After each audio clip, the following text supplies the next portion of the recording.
काफ़ी बार डॉक्यूमेंट से रिलेटेड भी कोई इश्यू हो जाता है, कोई डेट ऑफ बर्थ है, कोई नाम है, कोई स्पेस है, इसके लिए तो हमेशा काम पहले क्या करो, लास्ट टाइम मत किया करो, वेट मत करो कि लास्ट टाइम बढ़ दूंगा ना। नमस्कार प्यारे विद्यार्थियों, ऑनलाइन सारथी यूट्यूब चैनल पर आपका स्वागत है। मैं आपका मित्र संपत राज। जी हाँ, बिल्कुल आरपीएफ की भर्ती आ चुकी है। भारत के उन सभी युवाओं को इंतजार था लंबे समय से कि रेलवे के अंदर ये भर्ती कब तक देखने को मिलेगी, क्योंकि काफ़ी राजस्थान के भी ऐसे कैंडिडेट थे जिनको राजस्थान सब इंस्पेक्टर की वैकेंसी का बेसब्री से इंतजार था। उनके लिए भी ये बहुत बड़ी खुशखबरी है।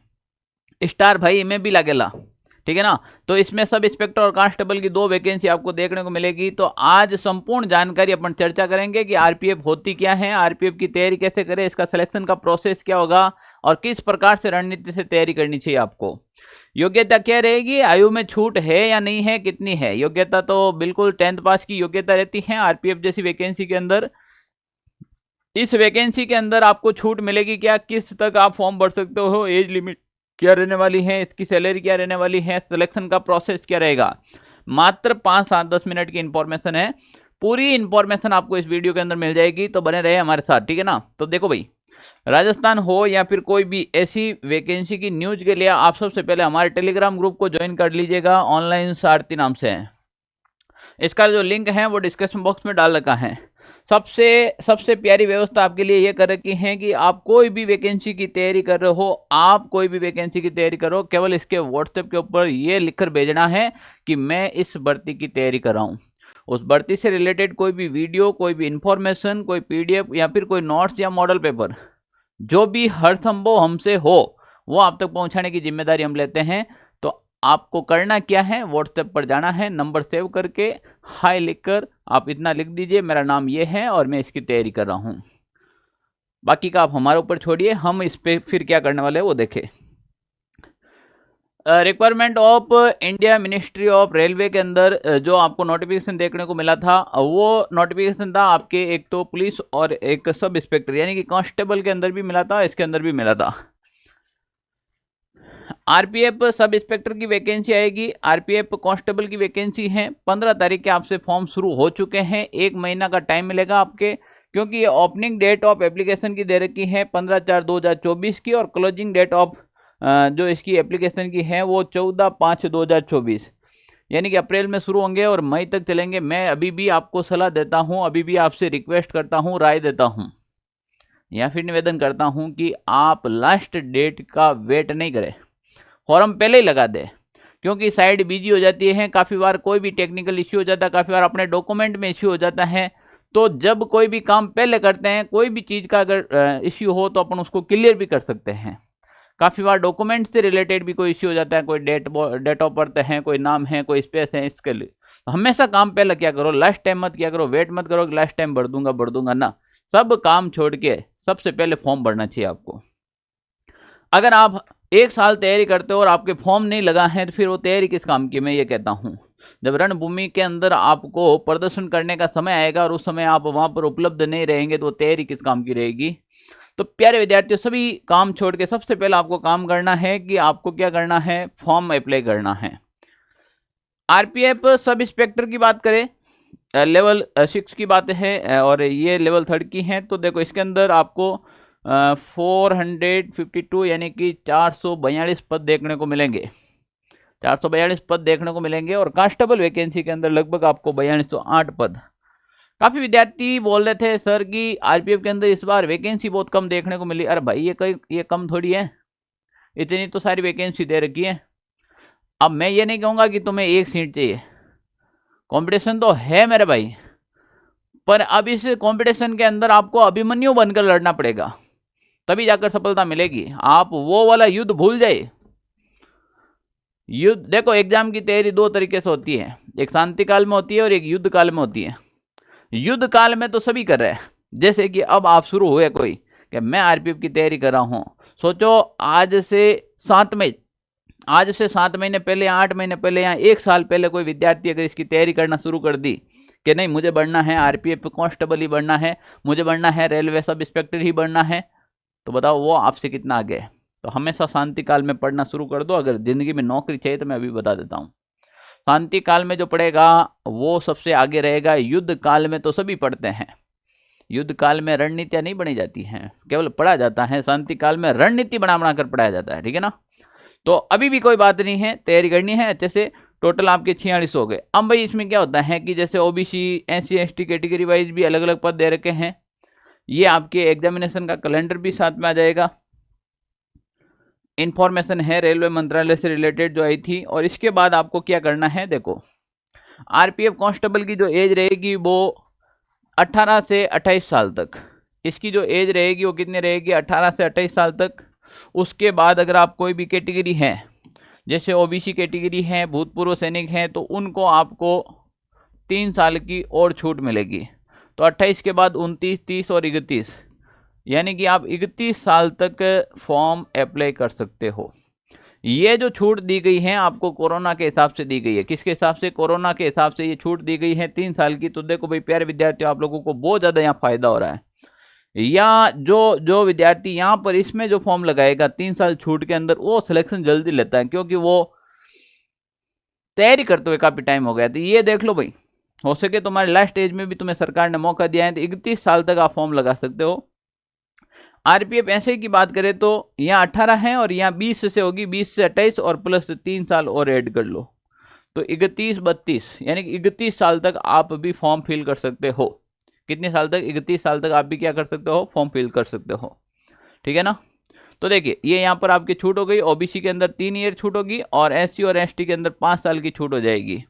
तो आपकी जो ये एज दे रखी है इसके अंदर आप एज जोड़ सकते हैं। भूतपूर्व सैनिक हैं आप, तो देख लीजिएगा 31, 28 और 29, 30, 31, 32, 33 साल तक आप फॉर्म भर सकते हो आरपीएफ सब इंस्पेक्टर का और आरपीएफ कांस्टेबल का, ठीक है ना। SC ST के अंदर भी 5 साल की छूट है। अब इसके बाद अपन बात करें क्वालिफिकेशन क्या चाहिए, तो आरपीएफ कांस्टेबल के लिए आपको 10th पास की क्वालिफिकेशन चाहिए। ऑल इंडिया के अंदर कोई भी व्यक्ति अगर जो 10th पास है, वो मात्र 10th पास इसकी क्वालिफिकेशन है, 10th पास है जो भी, वो आप आरपीएफ के अंदर फॉर्म लगा सकते हैं रेलवे पुलिस फोर्स के अंदर, ठीक है ना। आरपीएफ ऐसे की बात करें तो इसके अंदर ग्रेजुएशन लेवल की चाहिए आपको, क्योंकि थानेदार बन रहे हो तो ग्रेजुएशन लेवल तो होना ही चाहिए, ठीक है ना। तो ये आपकी क्वालिफिकेशन हो गई। उसके बाद सिलेक्शन का प्रोसेस क्या रहेगा, सबसे इंपॉर्टेंट है, तो कंप्यूटर बेस्ड टेस्ट होगा आपके, ठीक है ना। तो आपके जो टेस्ट होगा वो एग्जाम होगा, वो ऑनलाइन एग्जाम होगा, कंप्यूटर के आधार पर ऑनलाइन एग्जाम होगा, ठीक है ना। उसके बाद फिजिकल एफिशिएंसी टेस्ट होगा। उसके बाद मतलब कुल मिला के आपको 4 प्रोसेस से गुजरना होगा, रिटर्न, फिजिकल, मेडिकल और डॉक्यूमेंट। 4 प्रोसेस से गुजरने के बाद फाइनल मेरिट आएगी जिसमें आपका सिलेक्शन हो जाएगा। तो भाई इसके अंदर जो फिजिकल होता है वो बड़ा टफ फिजिकल होता है, क्योंकि इसका फिजिकल हल्के मत लेना आप। फिजिकल हल्के में क्यों नहीं लेना है, तो देखिए अब पहले रिटर्न की बात कर ले तो जनरल क्वेश्चन, जनरल अवेयरनेस के क्वेश्चन आएंगे 50 और एक क्वेश्चन 2 नंबर का आएगा। एक क्वेश्चन कितने नंबर का आएगा, सॉरी एक क्वेश्चन 1 नंबर का आएगा, तो 50 × 1 तो बराबर 50 मार्क का। जितना क्वेश्चन है उतनी ही आगे मार्क्स हो जाएंगे।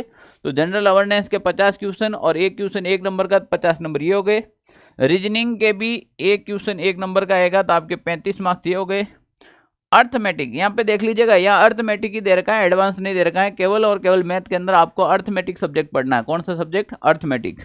तो इसके 35 सवाल आएंगे और एक, ठीक है ना। टोटल 120 सवाल और 120 मार्क, ठीक है ना। अब सबसे ज्यादा इश्यू कहाँ रहेगा, सबसे ज्यादा इश्यू रहेगा टाइमिंग का। इसमें सिलेक्शन वही लेगा जो यहाँ पर टाइम मैनेज कर लेगा। रीजनिंग और मैथ 35 × 70 क्वेश्चन के अंदर जो टाइम मैनेज करेगा, क्योंकि 90 मिनट के अंदर 120 क्वेश्चन अटेंड करने हैं आपको। जिसकी स्पीड ज़्यादा होगी, जिसकी रीजनिंग और मैथ करने की स्पीड ज़्यादा होगी ना, वो सिलेक्शन लेगा। इसमें पेपर अटेंड करने का एक ही तरीका है, ज़्यादा सोचे नहीं, जो आ रहा है वो तुरंत करे पहले।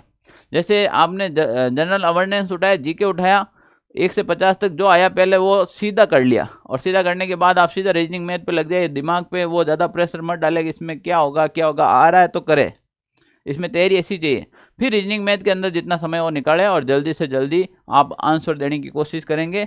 जो टाइम मैनेजमेंट करेगा उसका सिलेक्शन श्योर है। अब देखो भाई, हम फिजिकल की बात करें तो फिजिकल के अंदर आपकी हाइट है कांस्टेबल के अंदर मेल की, देखो भाई इसके अंदर 165 सेंटीमीटर दे रखी है और फीमेल की 157 सेंटीमीटर दे रखी है। तो कोई ज़्यादा हाइट है नहीं, बढ़िया है हाइट, इतनी हाइट चाहिए। चेस्ट है 80 से 85 सेंटीमीटर फुलाव है, गर्ल्स के इसमें एलो नहीं है।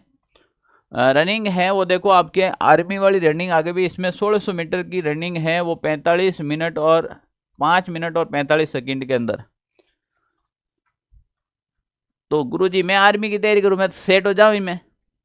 पर आर्मी के अंदर ये देखो, ये यहाँ पर मात खा जाते भाई, यहाँ पर हाई जंप और लॉन्ग जंप है। लॉन्ग जंप तो आर्मी में भी है पर इतना को नहीं है, आर्मी में 9 फीट का गड्ढा होता है, यहाँ देखो 14 फीट का है। यानी कि यहाँ सबसे ज़्यादा बच्चे कट जाते हैं, सबसे ज़्यादा बच्चे बाहर यही निकलते हैं। 4 फीट लॉन्ग जंप है, हाई जंप है, और लॉन्ग जंप है वो आपके 14 फीट है। लड़कियों के भी है क्या, लड़कियों के 3 फीट और 9 फीट, ये आर्मी वाली लड़कियों के दे दी भाई, ठीक है ना। 14 फीट कूदना कोई हंसी मजाक का खेल नहीं है, और 14 फीट लंबा कूदना कोई ज़्यादा टफ नहीं है। गाँवों के छोरे तो लांग जाते हैं, ठीक है ना। 14 फीट का गड्ढा तो लांग जाते हैं, 3-4 कदम पीछे अगर भाग कर आते तो लांग जाते हैं। तो मेहनत करें तो कुछ भी असंभव नहीं है, मेन चीज़ है कि इसके अंदर आपकी मेहनत कितनी है। सब इंस्पेक्टर के अंदर 12 फीट का गड्ढा है, और ये इसमें 1 इंच का कम किया है। रनिंग के अंदर भी आपको थोड़ी सी ज़्यादा टाइमिंग है, ठीक है ना, क्योंकि थानेदार इतना भागता नहीं, कांस्टेबल ज़्यादा भागता है। और फीमेल के अंदर यही रहा 3 फीट का गड्ढा और 9 फीट लॉन्ग जंप है, ठीक है ना। 800 मीटर की रेस है वो 4 मिनट के अंदर है, कम ही है, लड़कियां दौड़ सकती है आराम से। तो फिजिकल थोड़ा यहाँ पे थोड़ा सा टफ होता है, आरपीएफ का फिजिकल थोड़ा सा टफ होता है, तो आप फिजिकल के ऊपर विशेष रूप से ध्यान रखें। जितना रिटर्न के ऊपर ध्यान दे रहे हो उतना उतना फिजिकल के ऊपर भी ध्यान देना चाहिए।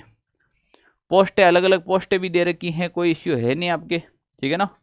अब हम बात करें हैं पिछली जो मेरिट रही थी 2018 की बात करें तो 18 के अंदर ये मेरिट रही थी, ये सारी की सारी हैं जो पीडीएफ हैं वो मैं आपको टेलीग्राम ग्रुप में डाल दूंगा, वहाँ से आप देख लेना कौन से जो हैं किस कैटेगरी की कितनी मेरिट रही थी उसके आधार पर पिछली, जैसा आपके ओबीसी की मेरिट कितनी रही थी अलग अलग ग्रुप के हिसाब से, जनरल की कितनी रही थी, SC ST की कितनी रही थी, मेल की कितनी रही, फीमेल की कितनी रही, और एक्स सर्विस वालों की कितनी रही थी।